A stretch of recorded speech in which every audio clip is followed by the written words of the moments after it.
Assalamualaikum warahmatullahi wabarakatuh. Perkenalkan di sini saya Nur Rahman dengan NIM 1207050095. Juga ada dua rekan saya yaitu Riki Muhammad Ridwan dengan NIM 1207050104. Kemudian ada Rizal Hadiansa dengan NIM 1207050109. Di sini kami akan mempresentasikan mengenai implementasi MongoDB pada aplikasi yang kita buat, yaitu aplikasi Outclass. Next. Di sini Outclass adalah aplikasi yang kami buat dengan menggunakan MongoDB dan Redis sebagai database, serta Vue di bagian front end dan Golang di bagian back end. Singkatnya, Outclass merupakan aplikasi yang ditujukan untuk mempermudah kegiatan pembelajaran siswa atau mahasiswa setelah keluar kelas. Beberapa fiturnya diantaranya membuat jadwal acara, pengingat tugas, berbagi file dan link antar kelas, kelompok, atau hanya untuk personal. Next. MongoDB. MongoDB merupakan database non-SQL yang merupakan salah satu yang paling populer di dunia. MongoDB merupakan database yang dapat digunakan untuk menyimpan data dalam bentuk dokumen-dokumen yang disimpan dalam collection. Dokumen ini disimpan dalam format JSON yang disebut dengan BSON atau binary JSON. Sejarah MongoDB sendiri pertama kali dikembangkan oleh perusahaan yang bernama Tangent pada tahun 2007, di mana ide awal dari pengembangan MongoDB adalah untuk menyediakan database yang lebih fleksibel dan scalable.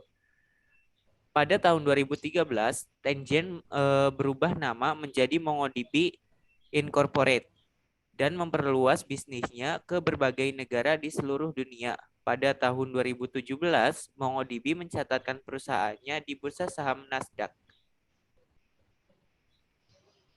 Di sini kelebihan Mongo sendiri ada beberapa, yaitu dibandingkan dengan database relasional seperti skalabilitas yang lebih baik, kecepatan pengambilan data yang lebih tinggi, dan kemampuan untuk menangani data yang tidak terstruktur. Mongo juga menyediakan banyak fitur yang berguna seperti replikasi, agregasi, dan indexing.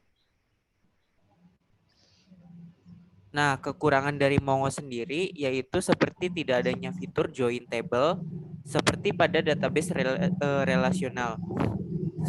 Struktur dokumen yang harus sama yang membuat tidak fleksibel dalam menyimpan data dan tidak memiliki struktur yang sama. Transaksi yang lemah, tidak adanya fitur stored, produce, kemudian seperti pada database relasional, dan pemeliharaan database yang lebih sulit. Nah, selanjutnya di bagian backend kita menggunakan bahasa pemrograman Golang. Golang sendiri atau Go adalah bahasa pemrograman yang dikembangkan oleh Google. Go memiliki beberapa kelebihan seperti kinerja yang lebih tinggi, kecepatan kompilasi yang cepat, penanganan memori yang baik, dan kemampuan untuk menangani jumlah prosesor yang besar. Selain itu, Go memiliki fitur seperti garbage collection yang otomatis dan penanganan error yang baik. Namun, kekurangan Go adalah tidak memiliki fitur OOP atau Object Oriented Programming dan dokumentasi yang terbatas. Selanjutnya akan dijelaskan oleh Ricky. Baik, Assalamualaikum warahmatullahi wabarakatuh. Saya akan menjelaskan implementasi MongoDB menggunakan Docker dan Golang. Yang pertama, kita setup Docker dengan MongoDB. Yang pertama, kita akan mengaktifkan replicate bersamaan dengan autentikasi, karena itu kita harus membuat key file terlebih dahulu, kemudian ubah permission key file-nya. Yang pertama yaitu buat folder Docker, config, dan Mongo. Nah, dengan kode program mkdir dan seterusnya. Kemudian membuat key file acak dengan panjang 756 karakter. Dan kemudian ubah angka tersebut menjadi lebih besar jika ingin membuat key file yang lebih aman. Nah, ini kodenya. Terus yang selanjutnya, ubah permission key file agar hanya bisa dibaca dan ditulis oleh pemilik file. Kemudian pelajari lebih lanjut tentang chmod di link berikut. Nah, dan ini kodenya. Semua cara setup ini dan full source code-nya tersedia di repository API Authorized kami, yaitu di link berikut. Next. Kemudian berikut ada Docker Compose YAML-nya yang bisa diakses di GitHub juga. Next. Kemudian yang berikutnya yaitu setup MongoDB replica set. Masuk ke Docker container untuk setup replika set MongoDB dengan kode sebagai berikut. Nah, di sini kita hanya menggunakan satu node saja karena hanya akan memanfaatkan transaction. Jadi, jalankan perintah berikut untuk menginisialisasi replika set, yaitu dengan rs.initiate. Next. Yang berikutnya, setup MongoDB dengan Golang. MongoDB resmi menyediakan driver MongoDB untuk Golang. Semua dokumentasinya dapat dilihat di situs resmi di link berikut. Nah, untuk setup-nya, yang pertama yaitu membuat directory baru dan inisialisasi dengan go-mode. Nah, sebagai berikut kodenya, yang kemudian gunakan go-get untuk menambahkan driver Go sebagai dependensi. Nah, dan berikut kodenya. Next. Nah, kemudian ada CRUD atau operasi dasar MongoDB dengan Golang. Yang pertama ada create. Nah, di sini kita membuat variabel atau menginisialisasi sekaligus mendeklarasi variabelnya. Di sini ada call dan diisi dengan fungsi client database. Nah, di sini ada database yang akan digunakan yaitu out class dengan collection users. Kemudian variabel new user dengan data yang akan diisikan ke dalam database. Nah, kemudian untuk fungsi database dan kemudian untuk fungsi create-nya yaitu insert one, context to do, dan new user atau variabel yang akan dimasukkan. Kemudian ada read atau membaca satu data. Yang pertama, membuat variabel result user dan fungsi untuk membaca datanya yaitu call.findOne, context to do, filter, dan decode dan resultnya akan dilihat. Next. Dan fungsi berikutnya ada read multiple atau membaca banyak data. Nah, di sini ada membuat filter dengan berisi bson.d dengan data yang akan dibaca, kemudian fungsinya itu call find. Dan yang berikutnya ada update atau mengupdate data. Di sini kita membuat variabel terlebih dahulu ID yang diisi dengan objek ID atau ID user yang akan diupdate datanya. Kemudian filter ID, update atau data yang akan dimasukkan ke dalam update-nya, yang kemudian ada fungsi update-nya itu call.update1. Next. Berikutnya ada fungsi delete, yaitu mendelete data. Yang pertama sama ada filter atau filter data yang akan di-delete, kemudian fungsinya yaitu delete one. Kemudian berikutnya ada fungsi count. Ini fungsi tambahan yaitu untuk menghitung jumlah data. Di sini contohnya memfilter jumlah data di negara Indonesia. Yang berikutnya fungsinya yaitu call estimate document count. If count error, maka tampilkan error, dan kemudian fungsi untuk menghitung dokumennya yaitu count dokumen. Next. Nah, selanjutnya fungsi-fungsi tersebut akan ditemukan oleh Rijal. Baik, terima kasih. Saya akan melanjutkannya dengan memberikan demo dari beberapa materi yang telah disampaikan. Baik, seperti yang tadi disampaikan, bisa untuk cara setupnya bisa dilihat di link berikut. Nah, di sini saya akan langsung saja untuk setupnya, yaitu pertama membuat folder terlebih dahulu di sini untuk key filenya ya. Tadi udah dijelaskan. Nah, untuk selanjutnya kita membuat key filenya itu. Nah, di sini kita lihat ada nih. Jadi key filenya. Jadi ini tuh isinya cuman acak ya. Jadi untuk apa key file ini? Untuk keamanan. Untuk keamanan di replica setnya. Jadi karena sebenarnya replica set itu untuk lebih dari satu node ya. Tapi sekarang kita akan membuat satu node saja. Nah, sini untuk merubah filenya, di mana di sini kita merubahnya agar cuman bisa dilihat dan dibaca oleh pemilik si filenya ini. Jika kita lihat di cd docker mongo ls-l, kita lihat di sini ada read write-nya hanya untuk si owner-nya. Nah, selanjutnya kita docker compose up. Ini salah ya. Docker ya. Ini compose up. Nah,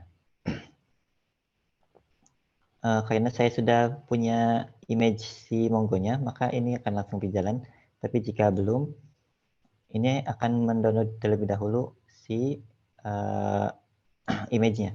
Nah, di sini kita lihat apa yang kita jalankan. Di sini pertama kita ada Redis ya. Redis tidak kita bahas di sini. Cuman di aplikasi kita menggunakan Redis untuk JWT.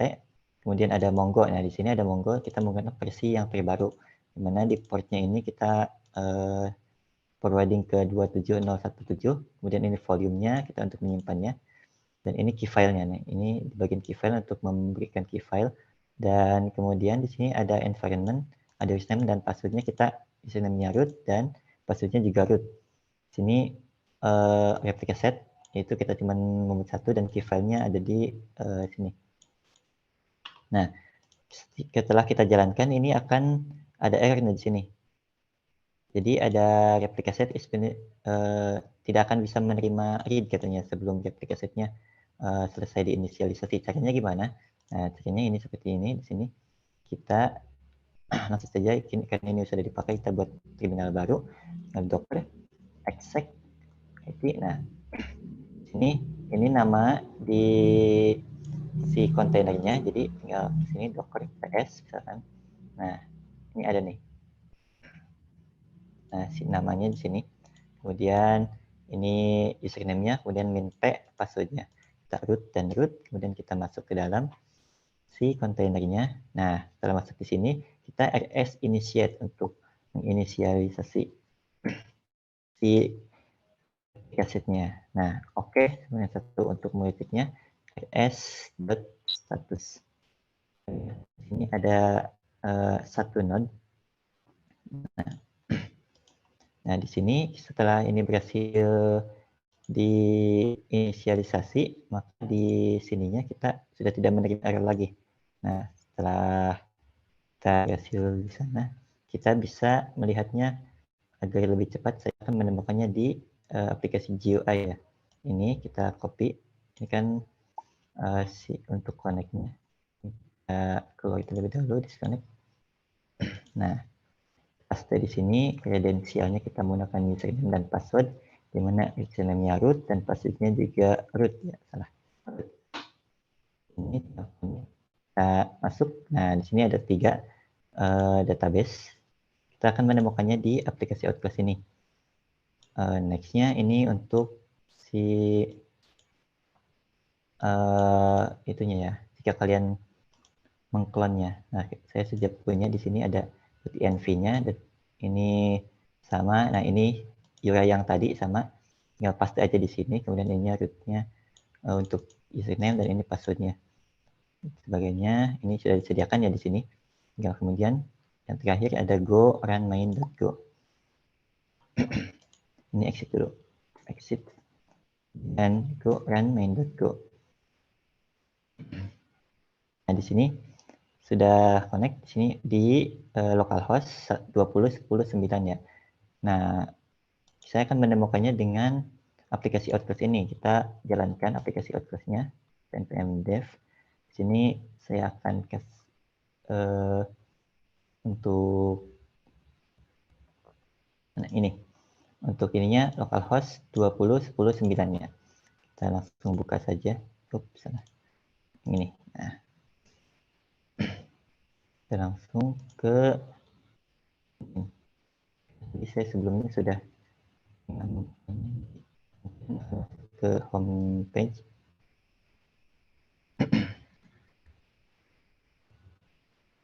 Oh, agak lama ya. Oh ya.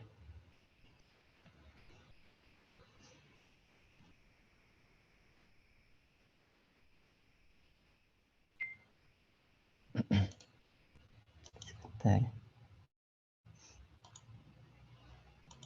Oh ya, ini error di feed-nya ya. Feed. Nah, harus di restart seperti itu kalau seperti itu. Jadi itu bukan dari aplikasinya tapi melainkan dari feed-nya. Feed ini masih ada bugnya ternyata. Nah, sini saya belum mempunyai akun karena di sini jelas belum ada database-nya. Kita langsung aja buat di sini, kita kasih nama Jansa. Nah, masih sama Sandi dan masuk langsung ke join. Kita masukin kode kelas, ada kode kelas, kita buat aja kelasnya langsung di sini. Kan kelasnya if misalkan deskripsinya apapun, dan untuk kemudian kita buat kelas. Nah, di sini sebenarnya ini udah masuk ya, ini feed-nya. Feed-nya kadang error seperti ini, harus di apa?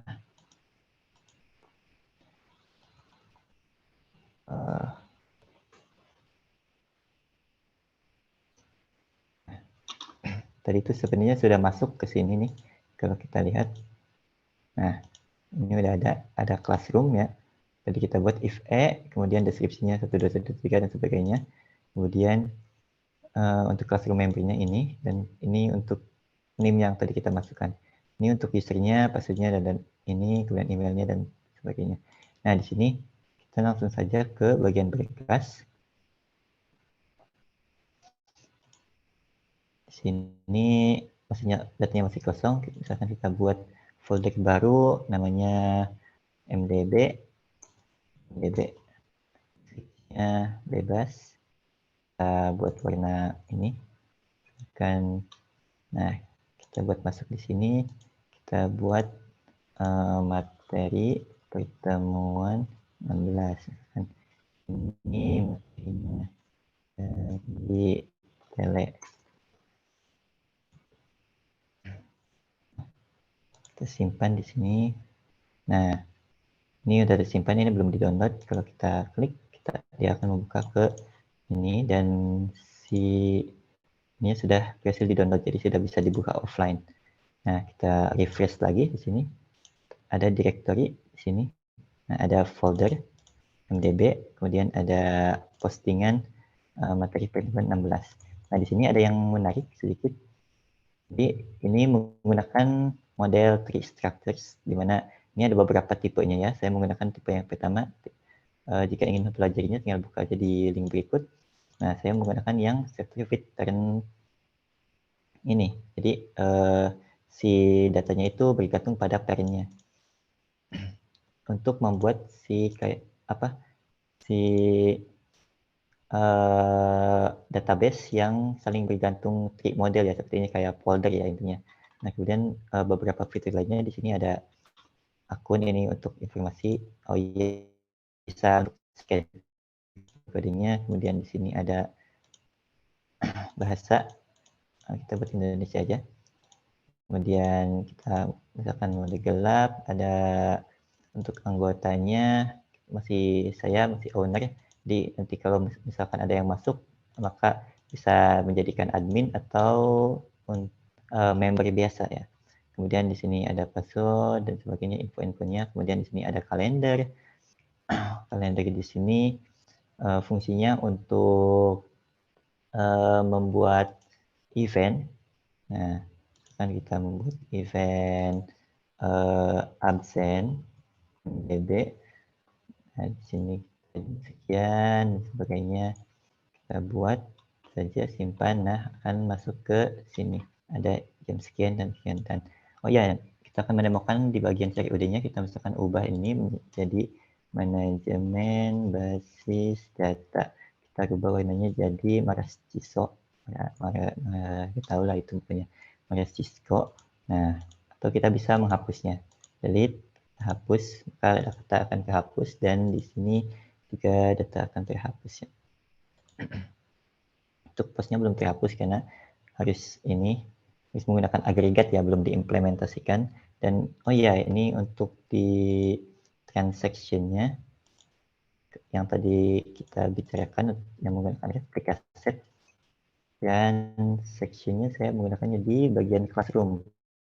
Ketika masuk tadi, nah di sini ketika membuat classroom, jadi untuk membuat classroom kan harus membuat class collection-nya, kemudian memasukkan class member-nya. Jika yang ini gagal, maka ini tidak jadi.